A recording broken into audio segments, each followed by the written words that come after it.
Hello friends, welcome back to my channel The Indian Student।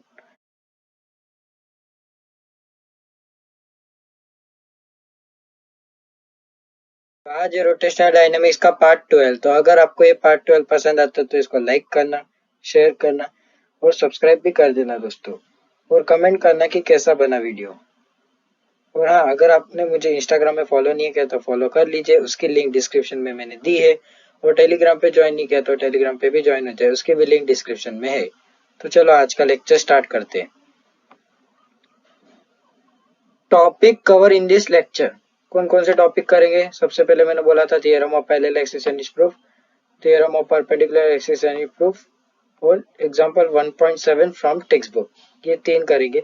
अब मैंने वो angular momentum conservation angular momentum इसलिए नहीं लिया क्योंकि वो जो है एक टॉपिक है, वो दूसरे लेक्चर में अच्छा रहेगा बताना। नहीं तो एंगुलर मोमेंटम इसके अंदर टॉपिक ले लेते हो तो वो डेरिवेशन उसका अगला लेक्चर यानी तुमको समझेगा नहीं, वो गैप हो गया। तो इसलिए मैं ये टॉपिक पहले ले लेता हूँ, फिर वो वाला टॉपिक लूंगा।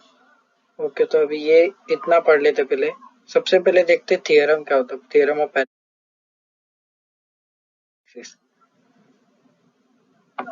So what is parallel axis theorem?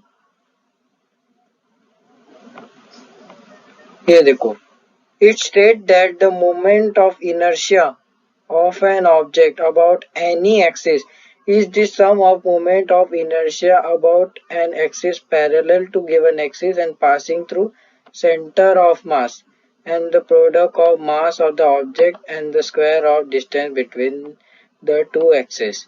अभी सही बोलूं तो इसके अंदर ये पूरा जो थियरम है उसके अंदर ही फॉर्मूला आ जाएगा इसका। मतलब ये थियरम का फॉर्मूला निकलने वाला है, ये I equal to I C plus M H square. ये I is equal to I C, वो सब बताता हूँ क्या है, प्लस एम एच स्क्वायर, ये फॉर्मूला है। तो ये थियरम के अंदर ही पूरा फॉर्मूला बताया है। देखो, ये कोई भी एक ऑब्जेक्ट है,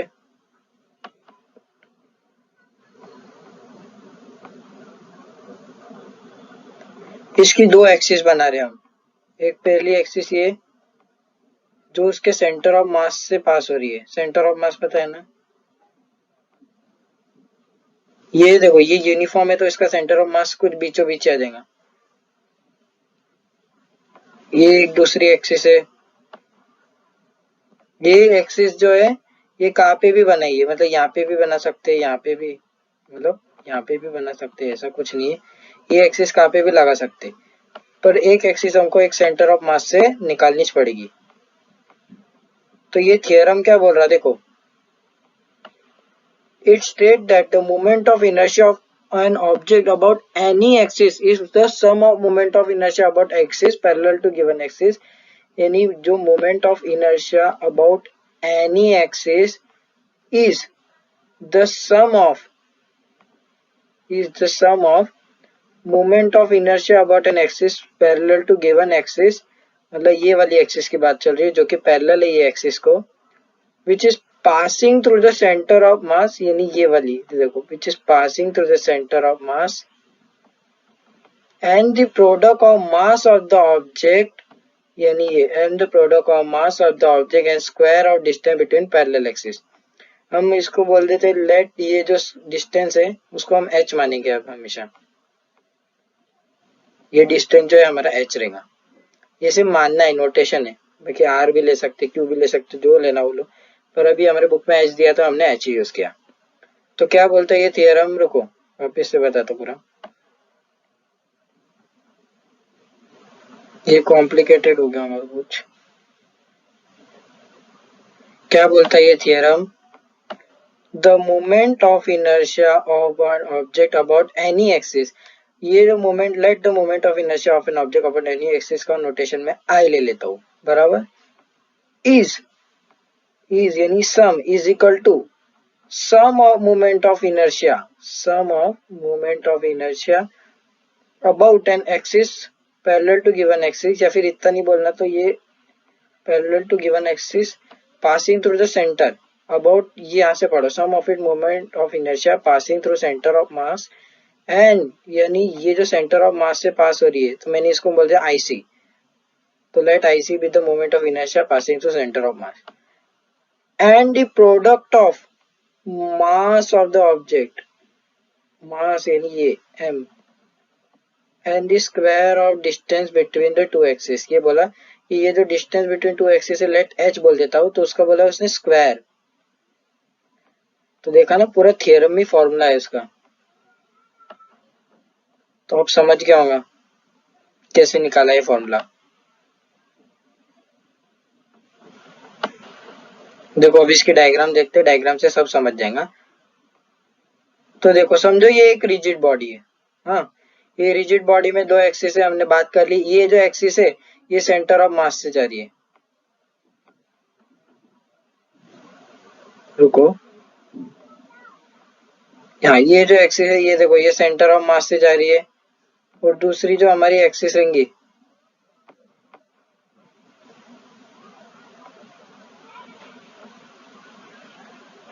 और दूसरी जो हमारी एक्सिस है, ये कोई भी एक्सिस है, कहाँ पे भी एक बॉडी पे एक्सिस है ये। इसको मैंने बोला आईसी, और ये आई कोई भी एक जनरल आई है। हाँ, और ये आईसी यानी क्या, moment of inertia passing through centre of mass of rigid body. Let dm be the mass, ये कोई भी एक रिजिड बॉडी का एक छोटा पार्टिकल का मास ले लिया, जिस डीएम, इसका डिस्टेंस यहाँ से देखो, ये एक्सिस से डिस्टेंस ये है उसका, ये एक्सिस से डिस्टेंस ये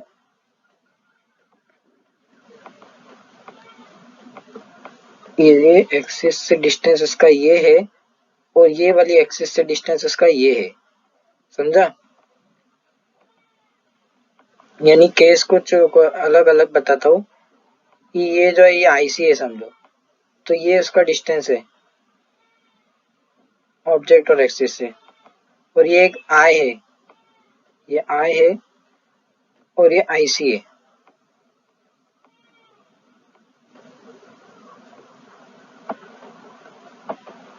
ये यहाँ से यहाँ इतनी दूर है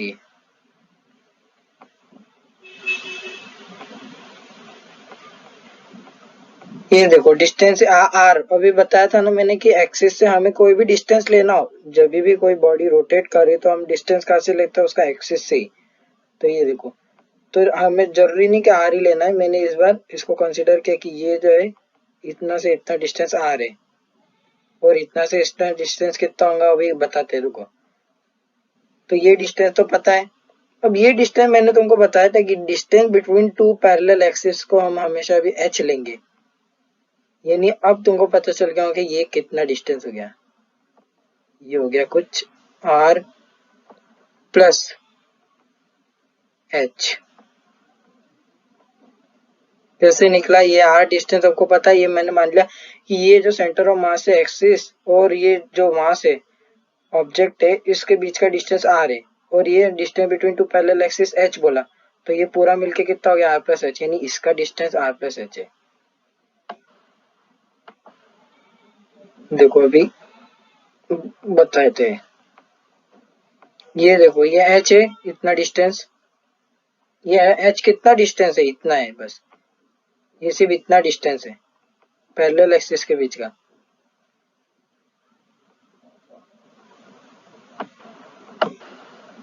तो ये हो जाएगा आर प्लस एच। अभी ये तो एक सिनॉप्सिस दे दिया तुमको कि ऐसा होने वाला है। अभी देखो इसका प्रूफ, और इसका प्रूफ तुम्हारे टेक्स्ट बुक में इतना हार्ड दिया है बाप रे, कि जो पहले मतलब जो पहले पहले 12th में आया उसको तो समझेगा ही नहीं, जब वो धीरे धीरे पूरा लेसन रिवाइज करेगा जब जाके उसको वो वाला थियरम समझेगा पैरेलल एक्सिस का।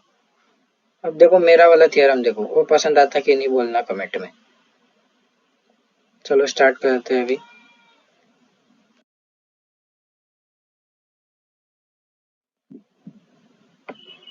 Proof of parallel axis theorem, ये मैंने हैंड रिटन लिख के दिया है ताकि तुमको अच्छे से समझ जाए। प्रूफ, ये देखो ये डायग्राम है, पहले डायग्राम को समझ लो कि ये एक रिजिड बॉडी है बराबर, जैसा उसके अंदर थी। ये आईसी है, मैंने क्या बोला, ये जो एक्सिस है ये सेंटर ऑफ मास से जा रही है, और इसका जो मोमेंट ऑफ इनर्शिया ये सेंटर ऑफ मास का है, इसलिए ये जो एक्सिस है ये कोई भी है, कोई भी कहाँ पे भी है, तो इसका जो मोमेंट ऑफ इनर्शिया जनरली मैंने आई ले लिया। अब ये एक्सिस को मैंने नाम दे दिया पीएम, और इस एक्सिस को मैंने नाम दे दिया आरएस, या फिर क्या है, जो भी हो, आर एन हो। हाँ, ये मैंने बोला कि ये डिस्टेंस क्या हो जाएगा, आर हो जाएगा, ये डिस्टेंस क्या हो जाएगा, एच हो जाएगा, तो ये पूरा हो जाएगा आर प्लस एच। हाँ, इतना समझ गए, ये हो गया पूरा डायग्राम। ये देखो एट एक्सिस पीएम, ये किसकी बात कर रही है अभी, एक्सिस पीएम की बात चल रही है, ये वाली at axis PM IC equal integration DM dot R square. ये मैंने बोला था कि अब हमेशा हम जब थियरम यूज करते तो हम मोमेंट ऑफ इनर्शिया का इंटीग्रेशन वाला फॉर्मूला यूज करेंगे, लेकिन न्यूमेरिकल यूज करते तो हम कैसा यूज करेंगे, एम आर स्क्वायर वाला, यानी उसके अंदर जो है हम ऐसा इंटीग्रेशन वाला यूज नहीं करते न्यूमेरिकल के अंदर, लेकिन थियरम के अंदर हम इंटीग्रेशन वाला ही यूज करेंगे फॉर्मूला। मोमेंट ऑफ इनर्शिया के दो फॉर्मूले थे ना, एक integration DM dot R square और एक प्रोडक्ट ऑफ मास यानी एम आर स्क्वायर वाला, सम ऑफ। तो ये डीएम डॉट आर स्क्वायर, इसको मैंने 1 मार्क कर दिया। कैसे है ये, तो इसके लिए तुमको देखना पड़ेगा रोटेशनल डायनेमिक पार्ट 11, उसके अंदर मैंने मोमेंट ऑफ इनर्शिया पूरा बताया। 10 भी देखना पड़ेगा, क्योंकि मोमेंट ऑफ इनर्शिया का बेसिक नहीं पता तो फिर वो 11 भी कुछ काम करनी, इसलिए आप देख लो उसको भी, वो सजेस्टेड वीडियो में आ जाएगा मेरे नीचे, आप स्क्रॉल करोगे तो, या फिर मेरे प्लेलिस्ट में चेक कर लो सब। तो चलो, जिसने देखा है वो फिर उसको समझ गया होगा कि ये कैसा है integration DM dot R square, ये बताया मैंने। Now at axis R N, ये इसको 1 मार्क कर दो। देखो ये वाली एक्सिस पे मोमेंट ऑफ इनर्शिया क्या होगा, ये बोला उसने, क्या आएगा, इंटीग्रेशन डीएम, इसका ये डीएम डॉट आर स्क्वायर क्या है, ये इस एक्सिस से, हम इस एक्सिस की बात कर रहे हैं, इस एक्सिस का मोमेंट ऑफ इनर्शिया ले रहे थे ना, तो इसी एक्सिस से डिस्टेंस कितना होना चाहिए, उसका स्क्वायर रहता है ये।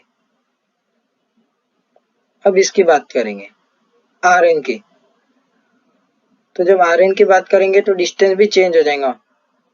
देखो अभी ये आर एन की बात चलो अभी, ये वाली तो I is equal to integration DM dot O B square में ये नाम दिया था। देखो ओ से बी तक का डिस्टेंस है तो ओ बी स्क्वायर बोल दिया। अब ये ओ बी स्क्वायर कितना है, ओ बी स्क्वायर देखो कुछ आर प्लस एच है। मैंने क्या बोला, इस एक्सिस से ऑब्जेक्ट का डिस्टेंस, अब ये वाली एक्सिस नहीं लेंगे हम, ये वाली एक्सिस की बात कर रहे थे ना आई वाली, तो हम ये वाली बात चालू थी आई वाली, तो हम इसी एक्सिस से डिस्टेंस लेंगे इधर तक का, ऑब्जेक्ट तक का, वो कितना है आर प्लस एच, उसका स्क्वायर, क्योंकि मोमेंट ऑफ इनर्शिया क्या होता है, mass into square of distance from the axis of rotation. तो ये आर प्लस एच का स्क्वायर लिया। अब ये देखो ये A plus B the whole square का फॉर्मूला आ गया, क्या हुआ, A square plus B square plus 2ab। अब डीएम को मैंने सबके साथ मल्टीप्लाई कर लिया, ये जोड़ लिया डीएम डॉट एम स्क्वायर। अच्छा हाँ,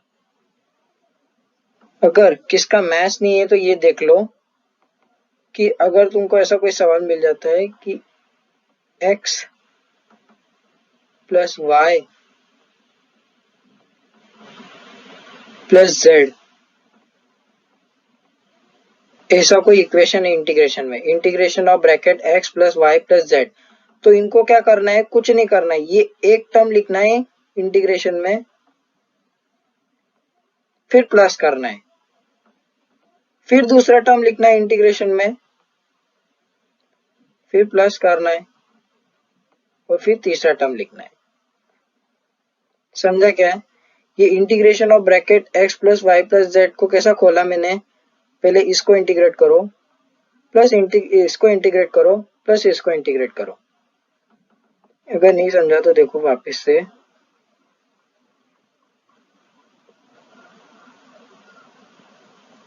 ये कुछ ऐसा है, देखो इंटीग्रेशन ऑफ, समझो ये कोई है 2x प्लस 3y,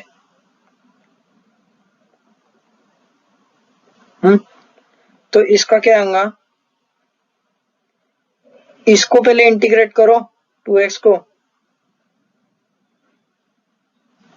प्लस, क्योंकि इनके बीच में साइन कौन सी प्लस की, तो प्लस इंटीग्रेशन ऑफ 3y, यानी इसको इंटीग्रेट करो फिर दूसरे को। ये फॉर्मूला इंटीग्रेशन का एक, तो जिसको नहीं पता था ये फॉर्मूला देख लो कि अगर ब्रैकेट में रहा और ऐसा प्लस या माइनस रहा तो हर एक टर्म को ऐसा करते जाना इंटीग्रेट और फिर प्लस करते जाना। देखो इसके अंदर भी वैसे ही किया है मैंने। ये देखो dm dot R square plus dm dot S square plus, ये कोई भी टर्म हो उनको ये मतलब नहीं है ये टर्म। ये देखो तीन टर्म है और तीन टर्म के बीच में कौन सी साइन है, प्लस, ये प्लस, यहाँ पे भी प्लस, बराबर। तो इसके अंदर भी वही फॉर्मूला यूज हुआ। देखो पहले फिर ये इस टर्म को इंटीग्रेट किया मैंने, फिर इस टर्म को किया, फिर इस टर्म को किया। अब इसमें मैंने बताया था कि कांस्टेंट इंटीग्रेशन में कांस्टेंट जो है बाहर निकल जाता, तो मैंने इसको h को बाहर निकाल दिया। अब h कांस्टेंट रहेगा क्योंकि distance between to parallel axis थोड़ी ना चेंज हो जाएगा। तो ये देखो कुछ ये आया था हमारा dm डॉट आर स्क्वायर वाला।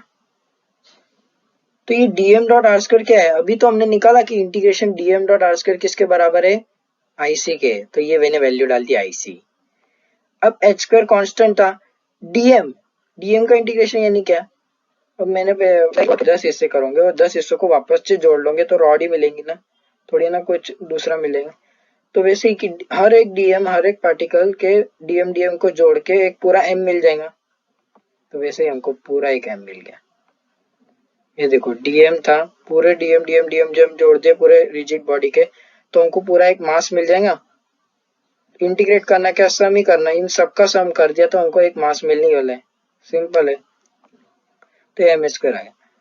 अब बात ये आती है कि ये क्या है फिर, कि इंटीग्रेशन डीएम डॉट आर और बाई सीओएम कंसेप्ट क्या बोल रहे थे हम कि ये जीरो हो गया।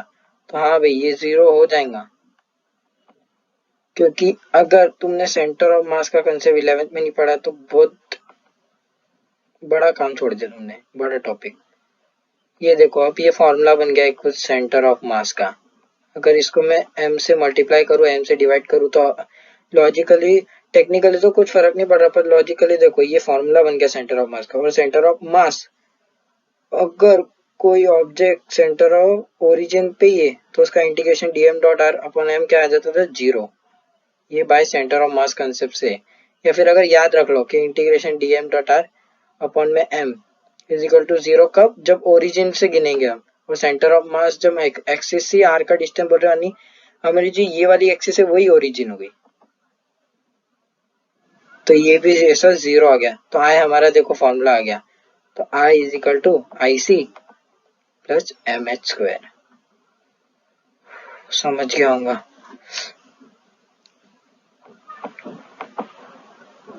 ओके, तो अभी दूसरा अभी थ्योरम देख लेते हैं, इसका स्क्रीनशॉट ले लो, या फिर स्क्रीनशॉट लेने की जरूरत नहीं अगर टेलीग्राम पे हो तो, क्योंकि मैं उसमें सारी नोट्स दे दूंगा तुमको।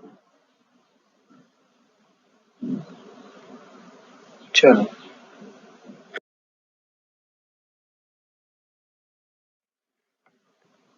Perpendicular axis theorem. सबसे पहले परपेंडिकुलर एक्सिस थ्योरम से याद रखना ही कि परपेंडिकुलर एक्सिस हमेशा चपटी चीज पे लगती। जैसे कोई प्लेन ऑफ पेपर है, एक पेज है पेपर का, वो कैसा है, उसकी निग्लिजिबल थिकनेस है। फिर डिस्क हो गया, डिस्क की निग्लिजिबल थिकनेस रहनी चाहिए, तो वो एक बार उस पर परपेंडिकुलर एक्सिस लगेंगे। यानी परपेंडिकुलर एक्सिस हमेशा चपटी चीजों में लगेंगी, जिसको हम लैमिनर ऑब्जेक्ट बोलते हैं। ये देख लो, the moment of inertia iz of a laminar object, क्या बोला, is perpendicular to plane is the sum of moment of inertia about two mutually perpendicular axes x and y and all the three axes be concurrent। ये देखो इतना कुछ hard नहीं है इसमें, समझो ये एक्सिस है, सॉरी ये ऑब्जेक्ट है, तो एक परपेंडिकुलर एक्सिस है, इसको मैं बोल देता हूँ ये z एक्सिस है परपेंडिकुलर, ये x एक्सिस है और ये y एक्सिस है।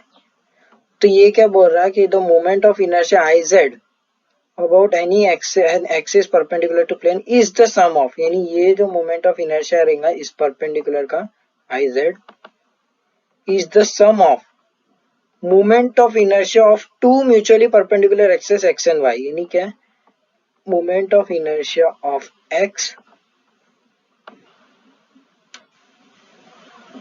Plus moment of inertia at of Y.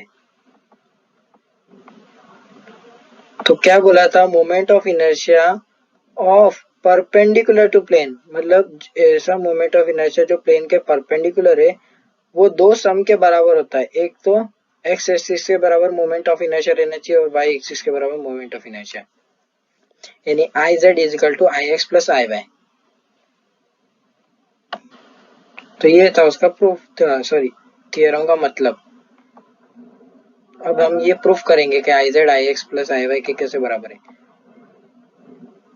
देखो थोड़ा ये सिनॉप्सिस ले लो डायग्राम से।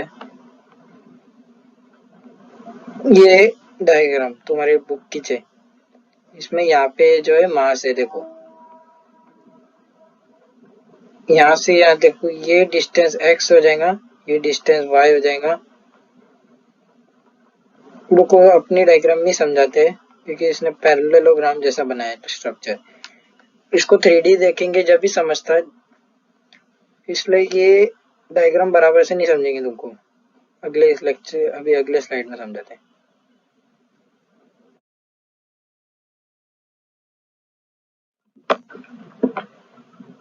देखो ये उसका प्रूफ है। ये तो कंसीडर द लैमिनार ऑब्जेक्ट, ये सब पढ़ लेना तुम तो, एक एक ही बात लिखी रहती सब में वो। ये डायग्राम को समझ लो, ये देखो ये एक रिजिड बॉडी, ये पूरी बराबर। अब इसकी मैंने 3 एक्सिस निकाली, अब जरूरी थोड़ी ना जेड एक्सिस को मैं ऊपर ही लूं, मैंने इस बार वाई एक्सिस को ऊपर लिया, एक्स एक्सिस को इधर लिया और जेड एक्सिस को भी इधर। ये जेड एक्सिस ऐसी नहीं है, वो जो है ये तुम्हारे मोबाइल से या फिर कंप्यूटर से जिसमें भी देख रहे हो उससे वो बाहर निकलने वाली एक्सिस है। ये जो एक्सिस है ये जो तुम्हारे कंप्यूटर और लैपटॉप या फिर मोबाइल जिससे भी हो देख रहे हो आप, वो ये एक्सिस उसको परपेंडिकुलर है तुम्हारे मोबाइल को, वो है रहती है जेड एक्सिस। तो देखो यहाँ पे मैंने एक डीएम मास ले लिया, तो इसका डिस्टेंस क्या हुआ x, 0 बराबर, इसका डिस्टेंस x, 0 आया कोऑर्डिनेट इसका। लेकिन ये डिस्टेंस कहाँ से, y पे, y देखो y पे डिस्टेंस पे, इसलिए मैंने इसको y लेना चाहिए था और इसको x। ये इधर गलती हो गई, ये x आना चाहिए और ये y आना चाहिए था। तो कोई पूरा कॉम्प्लिकेटेड हो गया शायद।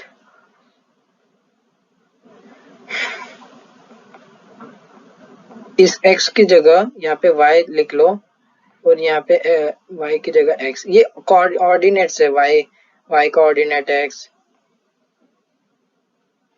ये पढ़ा ही होगा उसके अंदर कोऑर्डिनेट ज्योमेट्री के अंदर। ये देखो अभी समझ लेते solution. Now in triangle O C B triangle देखो ओ सी और ये बी, क्या होता है, थियरम लगाया पाइथागोरस थियरम, क्या होता है O C square is equal to X square plus Y square. देखो ये पता है हमको, ये वाई तो ये भी वाई बराबर, और ये एक्स तो ये भी एक्स, तो ये हो गया वाई, ये एक्स और ये हमको मालूम नहीं, तो हमने पाइथागोरस थ्योरम से निकाल लिया हाइपोटेन्यूज इसका। तो उसी कितना आया, under root X square plus Y square. अब आई वाई निकाला, आई वाई क्या होता है, डीएम डॉट वाई स्क्वायर, इधर एक्स आना चाहिए, वही बोल रहा है सुधार लेना तुम, और ये वाई स्क्वायर आना चाहिए। फिर भी कोई फर्क नहीं पड़ने वाला, देखो कुछ I Z is equal to DM dot O C square, तो डीएम क्या आ जाए, ये जो I Y DM dot X square कैसे निकला, ये इसका डिस्टेंस लिया हमने एक्सिस से, ये भी एक एक्सिस है बराबर, मैंने पहले ही बोला था कि X axis Y axis, axis ही बोल रहा हूँ, तो ऑब्जेक्ट का डिस्टेंस हम उसको कहाँ से लेना है, एक्सिस से ही। तो वाई का डिस्टेंस जो है ये एक्स गिना जा रहा था और एक्स का डिस्टेंस वाई गिना जा रहा था ऐसा। तो I Z is equal to D M dot X square plus Y square, तो D M is equal to D M, sorry I Z is equal to integration D M X square plus D M Y square. अब वापस से ये देखो ये एक term बन गया, ये एक दूसरा टर्म बन गया और बीच में प्लस के साइन है, तो इंटीग्रेट कैसे करोगे, पहले एक टर्म को इंटीग्रेट करो फिर दूसरे टर्म को।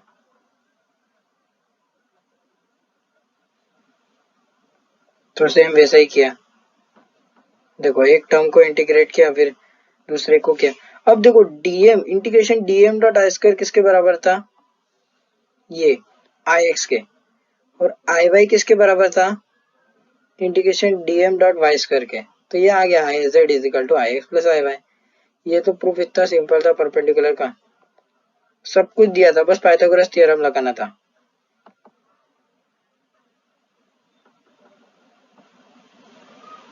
चलो अभी नेक्स्ट इसमें बढ़ते हैं। ये प्रूफ देखो, ये इसका ऐसा प्रूफ था, इतना सिंपल।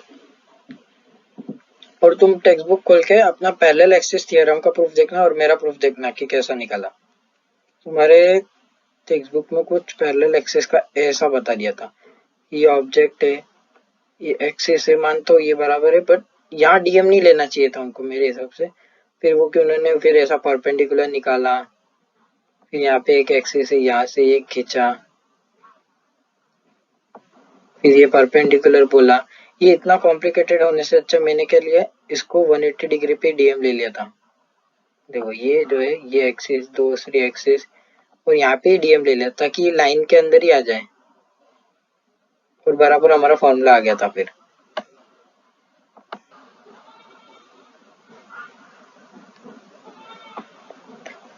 चलो नेक्स्ट।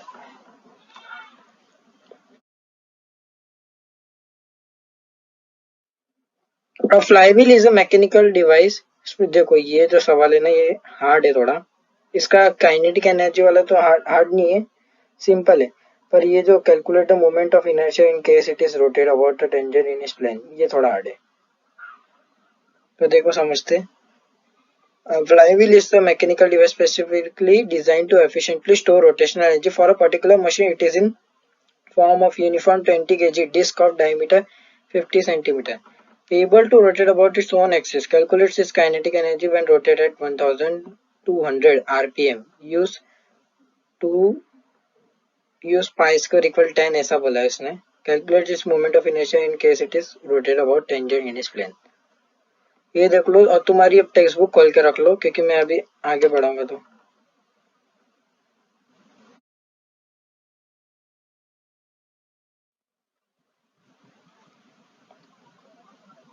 गिवन देख लो, सबसे पहले गिवन क्या क्या था, ये तुमको ये जैसा मैं लिखता हूँ ना वैसे ही तुमको पेपर में लिखना चाहिए। मास ऑफ फ्लाईव्हील देखो 20 kg, रेडियस, अब उसने हमको डायमीटर दिया था 50 सेंटीमीटर, तो पता है हमको डायमीटर रेडियस का जो रेडियस से डायमीटर का आधा होता है, तो मैंने 25 सेंटीमीटर ले लिया डायरेक्ट ही, यानी 25/100 इस सेंटीमीटर से मीटर में कन्वर्ट कर दिया।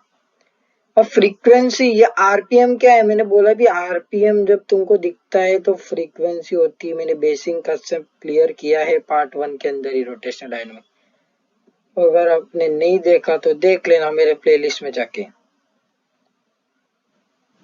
तो ये आरपीएम है, वैसे उसका आरपीएस यूनिट आता है फ्रीक्वेंसी का, तो मिनट है, इसको सेकंड में कन्वर्ट करना था तो 60 से डिवाइड कर लिया, ये 20 आरपीएस में कन्वर्ट हो गया। क्या निकालना है हमको, kinetic energy, moment of inertia. तो सबसे पहले काइनेटिक एनर्जी निकालते। काइनेटिक एनर्जी का फॉर्मूला क्या रहता, ये फॉर्मूला देख लो, हाफ आई ओमेगा स्क्वायर। आई हमको दिया था क्या डायरेक्ट, नहीं। ओमेगा भी दिया था डायरेक्ट, नहीं। लेकिन हमको लेकिन आई और ओमेगा निकल सकते थे आसानी से क्योंकि एम दिया था, आर दिया था, तो आई का फॉर्मूला एम आर स्क्वायर, और ओमेगा 2 पाई एन, एन भी दिया था। यानी सिंपल हार्ड कैलकुलेशन था ये, मतलब कैलकुलेशन के ऊपर ही था बस, बाकी इसमें कोई कंसेप्ट नहीं था। देखो ये हमने पहले आई निकाला M R square by two. अब ये M R square by two क्या, क्योंकि उसने मेंशन किया था पहले कि फ्लाईव्हील जो है डिस्क है, तो डिस्क का मोमेंट ऑफ इनर्शिया लिया मैंने M R square by two. ये आई निकाल लिया हमने कैलकुलेशन से। ओमेगा का फॉर्मूला 2 पाई एन, तो स्क्वायर किया तो omega square 4 pi square N square. Pi square की वैल्यू 10 बोली थी, और एन स्क्वायर यानी 20 का स्क्वायर 400, ये ओमेगा स्क्वायर की वैल्यू भी कुछ निकल गई। अब सिर्फ क्या फॉर्मूला डाल दो अभी, हाफ आई ओमेगा स्क्वायर, ये आ जाता हमारा आंसर। अब इसमें जो था, इसमें एवरेज बच्चा आसानी से कर लेगा,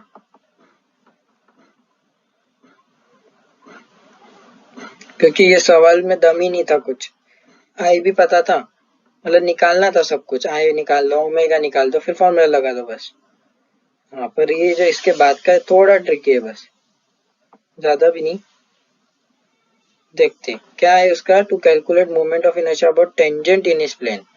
तो उसके लिए सबसे पहले तुम्हारे बेसिक कंसेप्ट क्लियर होने चाहिए, और ये बता देता हूँ, रुको। ये कोई भी ऑब्जेक्ट है, हाँ, तो हम जो रिंग का मोमेंट ऑफ इनर्शिया निकालते हैं, डिस्क का मोमेंट ऑफ इनर्शिया निकालते हैं, क्या है डिस्क का moment of inertia M R square by two, ring का क्या है एम आर स्क्वायर। तो ये जितने भी हमने मोमेंट ऑफ इनर्शिया निकाले वो एक्सिस परपेंडिकुलर समझ के निकाले हमने। और दो फर्क है ये में इसमें कि एक्सिस सेंटर ऑफ मास से जा रहा है और एक्सिस परपेंडिकुलर है प्लेन ऑफ पेपर के, ये दोनों एक्सिस अलग अलग है। यानी एक एक्सिस ऐसी रहती है जो सेंटर ऑफ मास से जा रहा है, तुम्हारा डाउट होगा जो सेंटर ऑफ मास से डाउट हो रहा है, सेंटर ऑफ मास से जा रहा है वही तुम उसको मान लेते होंगे कि ये डिस्क के मोमेंट ऑफ इनर्शिया, नहीं ये नहीं रहती। डिस्क की moment of inertia M R square by two कौन सी है, जो उस डिस्क को परपेंडिकुलर है, वो वाली एक्सिस का moment of inertia M R square by two है। और अभी बोला डिस्क को परपेंडिकुलर यानी आई जेड दिया है हमको M R square by two, ना कि सेंटर ऑफ मास से जो एक्सिस जा रही वो नहीं रहती है कोई मोमेंट ऑफ इनर्शिया, मतलब उसका मोमेंट ऑफ इनर्शिया अलग से निकालना पड़ता है। पर हमको जो गिवन दिया है M R square by two M R square, वो सब परपेंडिकुलर लेके करते हैं हम। देखो उसके अंदर डिटेल में बताते भी,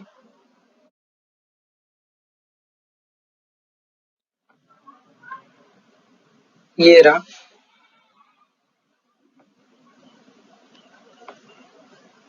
कलर चेंज करते थोड़ा भी।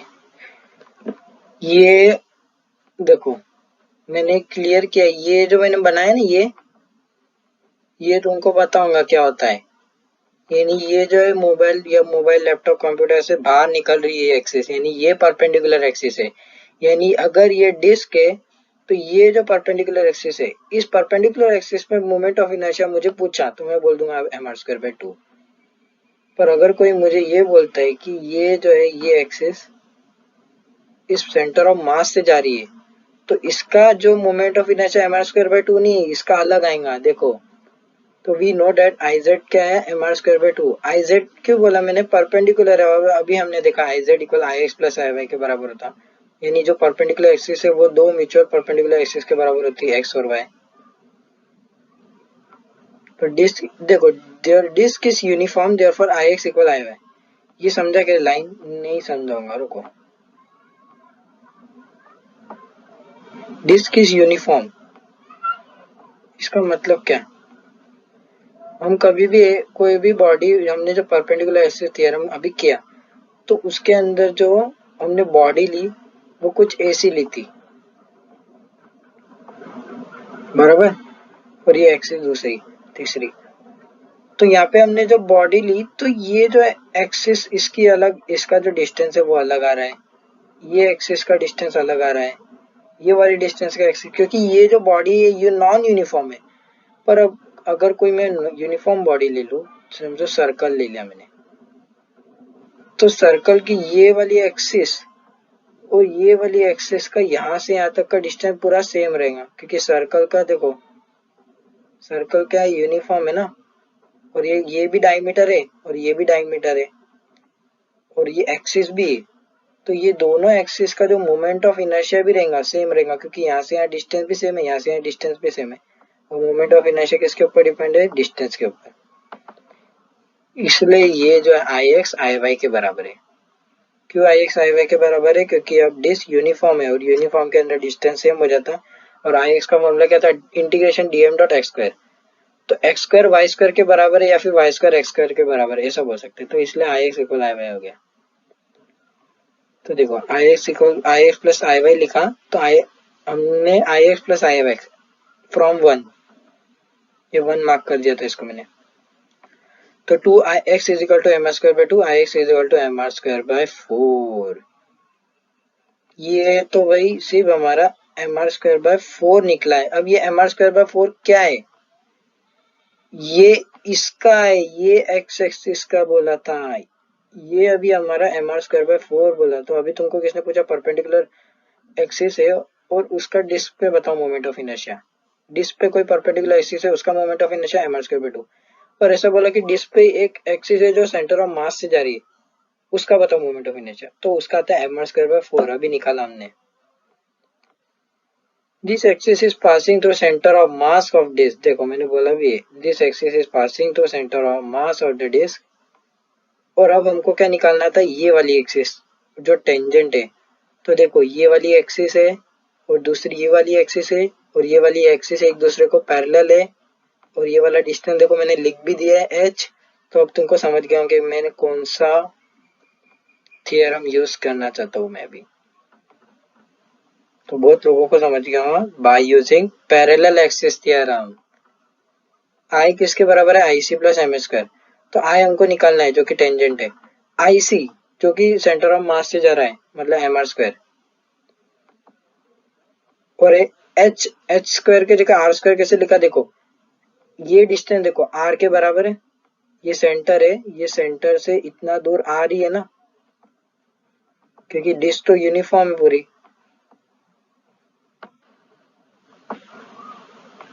ये फ्लाईव्हील बोला है, पर फ्लाईव्हील को हमने कंसीडर किया है डिस्क, उसने बोला है यूनिफॉर्म डिस्क, बोला भी है न्यूमेरिकल के क्वेश्चन में।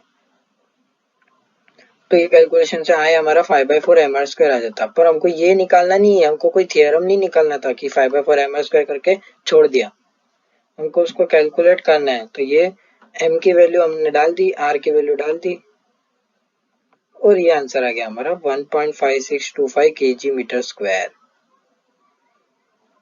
यानी आप कंसेप्ट क्लियर कर हो गए होंगे कि जो हम ऑब्जेक्ट की परपेंडिकुलर एक्सिस, उसका मोमेंट ऑफ इनर्शिया जो रहता वो रहता है जो हमको गिवन था टेक्स्ट बुक के अंदर।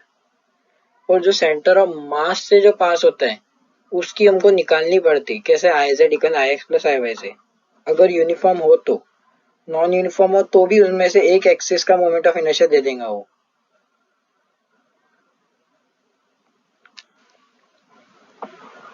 या फिर अगर तुमको हार्ड क्वेश्चन नहीं आएगा ऐसा, तो तुमको कुछ ऐसा क्वेश्चन आ सकता है कि ये जो ये एक्सिस है, ये कोई ये दूसरी एक्सिस है, तो ये इसकी एक्सिस तुमको डिस्क का पता बोलेंगे भी नहीं कि वो डिस्क का मोमेंट ऑफ इनर्शिया क्या होगा, तुमको याद रखना पड़ेगा।